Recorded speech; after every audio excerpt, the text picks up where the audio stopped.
चुनावी दौर चल रहा है। उत्तर प्रदेश की 9 विधानसभा सीटों पे उपचुनाव होने को हैं और इसी बीच में इलाहाबाद में बड़ा कांड हो गया।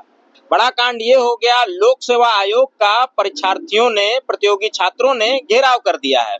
उनकी मांगे हैं कि नॉर्मलाइजेशन नहीं होना चाहिए और साथ ही साथ one day one shift exam होने चाहिए, जिससे धांधली ना हो सके या बैकडोर से कुछ लोगों की एंट्री ना कराई जा सके।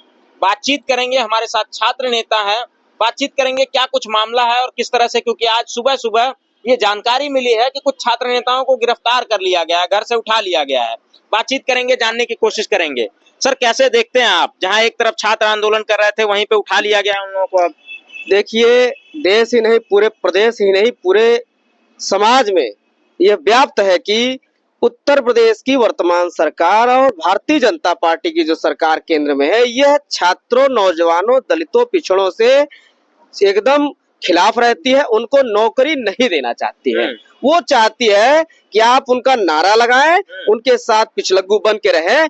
इसीलिए जो छात्र राजनीति करते हैं, छात्र नेताओं को उनके घर से उठा के लेकर जाकर बंद कर दे रहे हैं। पूरा हिटलर शाही, तानाशाही है। कि इसलिए है कि वो चाहते हैं कि उत्तर प्रदेश में कोई भी नौजवान यूपीएससी, यूपीपीएससी से लेकर के जितने भी प्रतियोगी परीक्षाएं हैं, परीक्षाएं न दे और नौकरी के लाले पड़े रहे, ताकि उनका जिंदाबाद करता रहे। अच्छा सर, इसी बीच में सूबे के मुखिया का एक स्टेटमेंट आता है निकल करके कि जो लोग वहां, जितने छात्र धरना प्रदर्शन कर रहे थे, आंदोलन कर रहे थे, वो सभी समाजवादी पार्टी के नेता हैं। देखिए, आपको एक बात पूरा एकदम साफ बता दे, कागज कोरे कागज तरह साफ है। उत्तर प्रदेश में जितने भी आंदोलन होते हैं, एक बात ये तो तय है, उत्तर प्रदेश जो आंदोलन होता है उसमें नौजवान रहता है।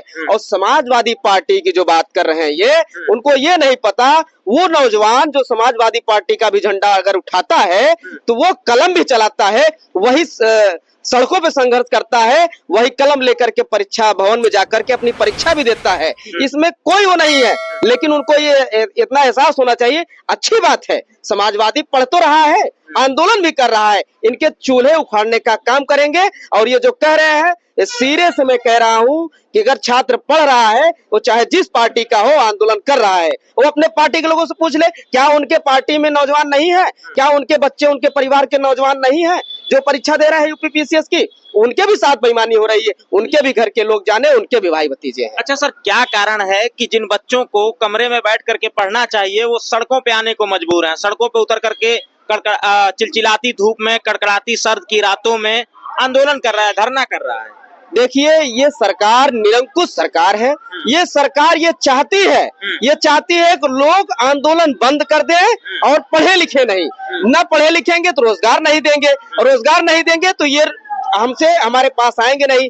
इसलिए ये लड़के चाहते हैं, ये नौजवान चाहता है, ये यूपीपीसीएस का जो अभ्यर्थी है, इसलिए चाहता है कि हमारे साथ जो नॉर्मलाइजेशन की प्रक्रिया अपनाना चाह रहे हैं यूपीपीसीएस में, वन शिफ्ट वन एग्जाम की बात करते हैं हम, और वो चाहते हैं कि डबल शिफ्ट, अगर डबल शिफ्ट कराएंगे नॉर्मलाइजेशन होगा, जो अभ्यर्थी पढ़ने लिखने वाले हैं उनके साथ नाइंसाफी होगी। इसलिए वो चाहते हैं कि हमारे साथ बेईमानी ना हो। और ये सरकार लगातार लीक सरकार रही है। लीक सरकार में पर्चा लीक से लेकर के तमाम चीजें हुई है, जिस पर कोई अंकुश नहीं लगा है। ये माहौल खराब करके रखे हैं। ये उत्तर प्रदेश की जो सरकार है, सरकार भ्रष्ट सरकार है। इस सरकार में आप एक चीज और जान लीजिए, इस सरकार में जितने भी चुनाव उपचुनाव हो रहे हैं, ये सरकार में समाजवादी पार्टी का जो खेमा है, वो 10 के 10 सीटें जीतेगा और जीत करके ये इनको चेतावनी देगा कि आपको अब यहाँ का युवा हराएगा, हटाएगा और भगाएगा।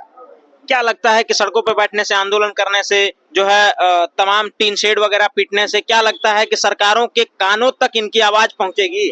अरे क्यों नहीं, तमाम बातें हुई है। पूर्व की सरकार रही है, पूर्व की सरकार में जब ये आंदोलन होता था, छात्र नौजवान करते थे, तो पूर्व के मुखिया जो रहते थे, मुख्यमंत्री हुआ करते थे, वो बुला करके कहते थे क्या आपकी समस्या, उन समस्याओं को समझते थे। ये हम चाहते हैं कि ये भी समझे। नहीं समझेंगे तो अभी तो हम लोग यहाँ आंदोलन कर रहे हैं, सड़क से लेकर संसद तक आंदोलन करेंगे और इनके चूल्हे उखाड़ने का काम करेंगे। आपका नाम क्या है सर? अरविंद सरोज, पूर्व छात्र नेता, इलाहाबाद विश्वविद्यालय। अरविंद सरोज आपका नाम है जी। वही लोक सेवा आयोग पे आंदोलन चल रहा है। आज के समय में लीक सेवा आयोग और लूट सेवा आयोग लिखा गया है। कभी वहीं पे यादव सेवा आयोग लिखा गया था, इस पे क्या कुछ कहेंगे आप? अरविंद सरोज हैं। देखिए, हाँ।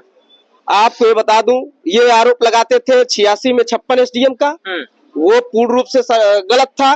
तो उसी आधार पे हम ये कहते हैं, उत्तर प्रदेश में जितने भी जिले में थाने हैं, प्रदेश में जितने भी बड़े पोस्ट हैं, सभी थानों पे ठाकुर बैठा के रखे हैं, क्षत्रिय समाज के व्यक्ति को बैठा के रखे हैं। तो क्या यह ठाकुर आयोग नहीं हुआ?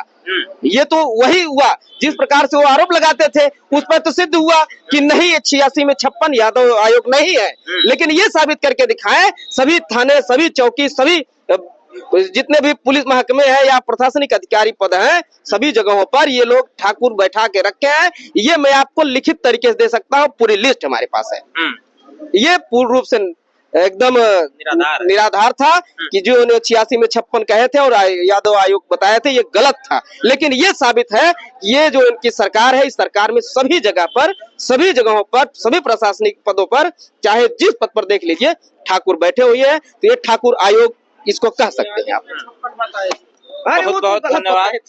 ये हमारे साथ अरविंद सरोज जी थे, इलाहाबाद विश्वविद्यालय के छात्र नेता हैं। ये इनसे बातचीत हुई और बातचीत में हमने जाना और समझा किस तरह से जब कभी उत्तर प्रदेश में समाजवादी पार्टी की सरकार हुआ करती थी तो उन्हें बदनाम करने की नाकाम कोशिश की जाती थी। लेकिन आज का जो परिवेश है वो अलग है। आज केंद्र में और प्रदेश में भारतीय जनता पार्टी की सरकार है और भारतीय जनता पार्टी की सरकार में तमाम जो छात्र हैं, प्रतियोगी परीक्षाओं की तैयारी कर रहे हैं, वो आंदोलन करने को मजबूर हैं। कहीं ना कहीं हाँ, वो किसी जाति विशेष के नहीं है, किसी पार्टी विशेष के नहीं है। वहीं दूसरी तरफ योगी आदित्यनाथ जी या फिर एनडीए के नेता मंत्री ओम प्रकाश राजभर जी जो बयान देते हैं कि जितने लोग बैठे हैं वो समाजवादी पार्टी के नेता हैं, तो मैं तो कहता हूं कि ऐसे नेता हर जगह होने चाहिए जो छात्रों की वाजिब मांग को उठाते हों।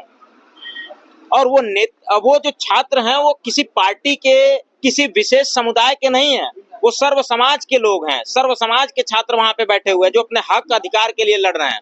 जो उनके साथ हकमारी लगातार हो रही है, जो बैकडोर से ये सत्ता पक्ष के लोग अपने लोगों की एंट्री पैसा लेकर के कराते हैं, वो लूट बंद हो, इसके लिए वो लोग बैठे हुए हैं। बाकी आप क्या सोचते हैं कमेंट्स के माध्यम से जरूर बताइएगा। मिलते हैं जल्द ही अगली वीडियो के माध्यम से, तब तक के लिए नमस्कार।